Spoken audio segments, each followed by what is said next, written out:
self-help, the new church, the motivational speaker, the new pastor, the self-made guru, the new God.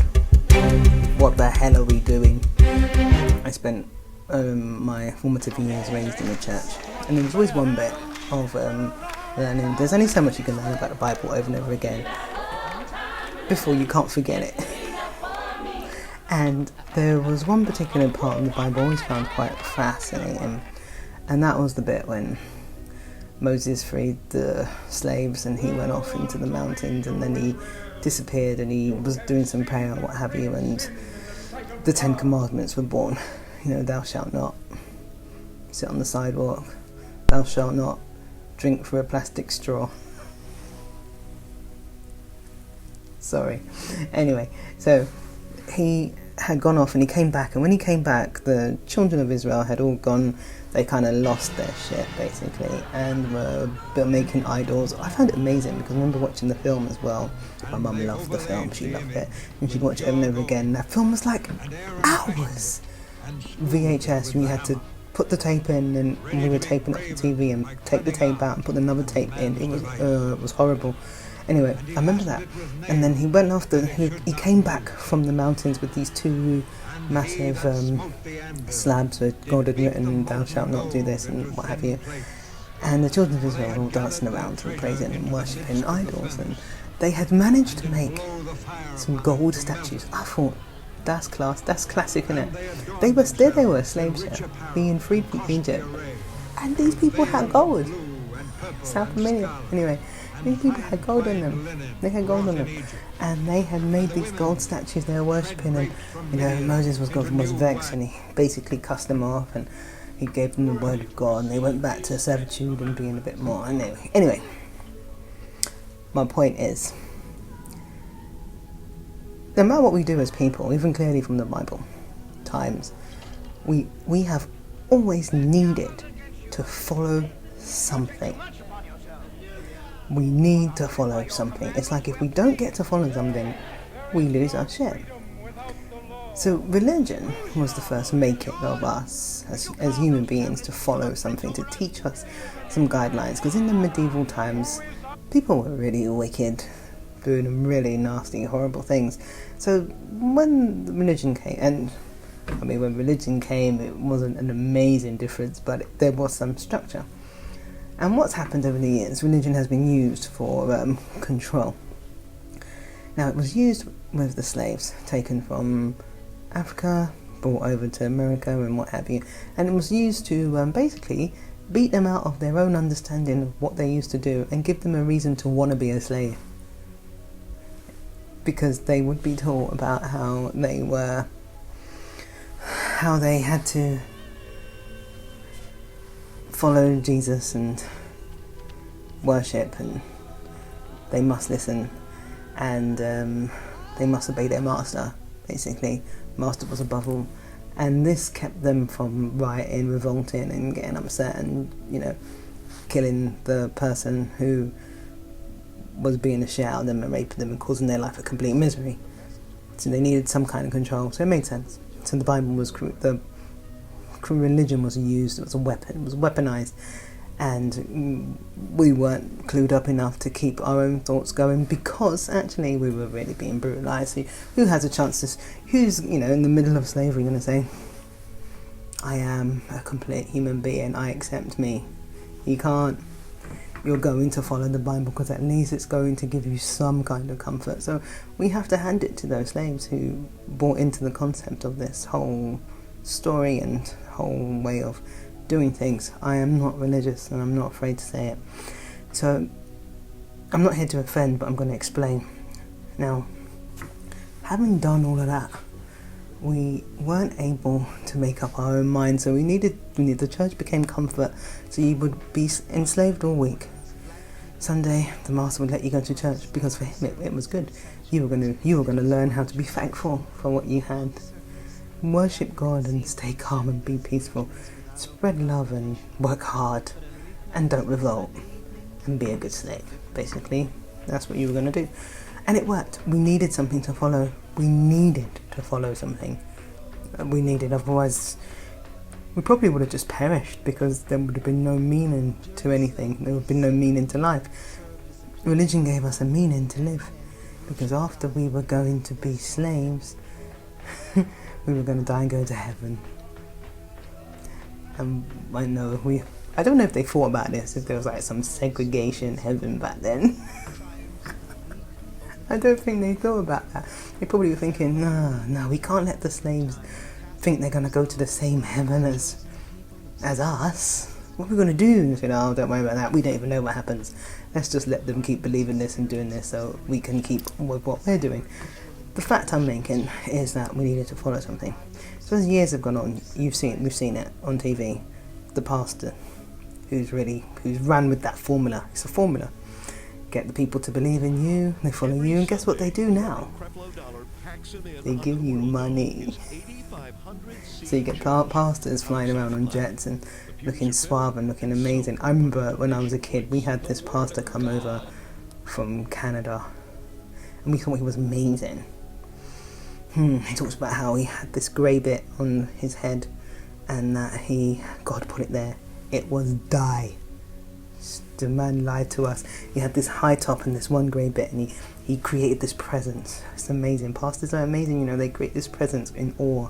You worship them because they're the channel through God, so technically they are godlike. And when you start to watch these church programs, you start to recognise that it's a business beneath the hand of God. You start to recognise what it's all about. It's a performance. People need to buy into something. So we buy into something in order to feel good about ourselves and to have some meaning, because we don't really believe in ourselves. We don't believe in someone else. So as an addition to that, people have realised that the church really, after all of that, the lesson really wasn't about the self. The lesson was all about the pastor. So now we have this new thing, coaching and self-help. And it was all about you, treating you. All about you, just like my newsletter. But it was all about you, treating you and looking after you and being able to be the best you and looking up and doing all that malarkey. Meanwhile, something else was going on. So you got these self-help gurus, and they put themselves on a pedestal, and they can't sell you the afterlife, because we're kind of over that. We're over the pastor selling us life after death, which is what we were looking forward to when we were slaves, and when life was really difficult. And now, and I'm not just talking about black people in general, I'm just referring to the fact that we were slaves, and it was a wonderful way of subduing people who were being oppressed. And then the pastor has twisted it around, so now he's now God. So we got like the 20th century, 21st century pastors being exalted. Who remembers Jimmy Swaggart? I remember Jimmy Swaggart. He got caught with a prostitute. That was funny. That was in the 80s, wasn't it? Anyway, we had these pastors, and they were exalted and admired, and they had their own fleet of harems in the background where nobody knew about them, and fleets of jets and all sorts of things. People giving them the money. And now we got the self-made guru, who basically says, I'm not going to sell you the afterlife. I'm going to sell you the law of attraction. Such a wonderful formula, because you know what happens? They put it back on you exactly like the church did. You have no faith in God. Increase your faith in God. Bad things are happening because you don't trust God. It's all your fault. How can I increase my social media street credit from being here? So, Answer? My point is, self-help, the motivational speaker, the new pastor. And you know what? You know, the pastor of a church, how do you get there? I mean, at least with a pastorhood, I suppose, pastorhood, pastorship, you just kind of make it yourself, don't you? But these motivational speakers seem to turn up from nowhere, not inspiring, now no way of articulating themselves everybody wants to properly, be a motivational speaker, and their inability but some of them to don't actually even do make anything. sense. You can do anything. They're just Anything's saying possible. The world words. is yours. There are no They got no limits, structure. alright? You can They got no swim across the process. Atlantic. They got You no can plan. jump real high and touch However, the moon. I can fly. the people lap it up, because the people My name are is Barry lacking Ramsey, in so many ways of and their I'm a own sheeple. self-esteem, But- their own way of actually accepting who they are. They need somebody to tell them.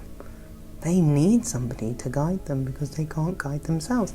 Just like the children of Israel in the, in the wilderness, making gold statues and dancing and worshipping and doing all kinds of bad things because they were freed by Moses and humbled by God, and yet they were going against all of that by doing this thing that they just wanted to feel good.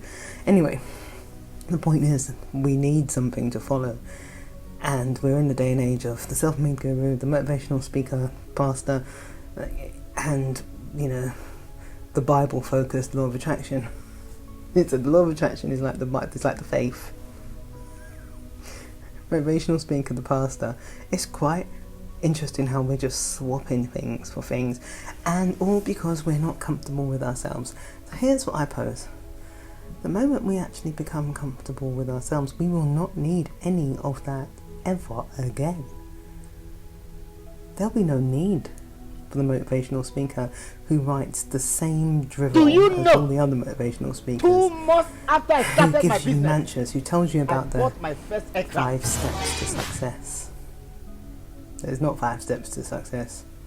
Success is not 5 steps. Like 28 million.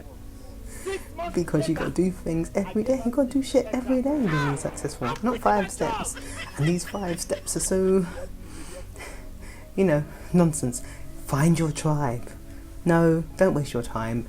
Deal with what your goal is and your focus is, and plan around walking towards that. Find your tribe. That's about you trying to get people to follow you, so you got a following so that you can be exalted and you're at the top and people at the bottom. So, because we need so much in need of having to follow something, we're now having a epidemic of self-help, self-made gurus, life coaches that do not even have a particular life to sell you anything, and we're ruining ourselves in the process. When actually, when we can come back to self and self-acceptance of you, compassion, managing yourself and dealing with your emotions and accepting you as a whole person and facing the ugly. Not saying the law of attraction will make it all go away. It will not. That's called avoidance. It's called anxiety. As a life coach, I'm definitely looking forward to getting rich from the latest ebook I've written. Self-help, the new It's called How to Get Rich by Writing Ebooks. And the internet is about how to get rich. Like motivational speakers are amazing because I don't care about people's finances. That'd be shallow. I care about their financial health.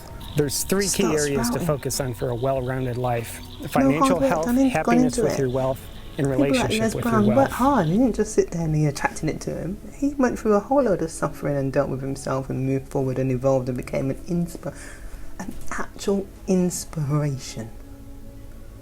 And you've got random guys just turning up calling themselves motivational speakers. For what reason? And then when you look into their lifestyle, they've got no reason to be telling anybody anything. In fact, they lack so much inspiration and motivation and conversation and everything associated with motivational inspiration. That I sit back and go, who gave these people that platform? We did. Anyway, I think this was more of a rant than some self-help thing that I did today. So I hope that was helpful. If it wasn't helpful, tell me. If you're a motivational speaker or a life coach and you don't like what I said, tell me. Maybe we can have a conversation. Maybe we can have a coffee or something and you can tell me exactly how inspiring you really are, and maybe my views are wrong. I'm okay being wrong. I don't think I am. Anyway, bye for now. My name's Desiree Shaw. Log in, subscribe, like, comment, share. I don't know what I'm doing. But still, most of the motivational speakers, they keep telling you about Jeff Bezos, Elon Musk, Bill Gates. They've done this, they've done that. They read their success stories in the books and they keep telling you their success stories, their case studies. Well, let me ask you a question. How can you become successful by copying and pasting somebody else's life script? It's impossible. You'll be in my sales funnel. Once you're in, you're never getting out of my sales funnel. It starts with my free giveaway,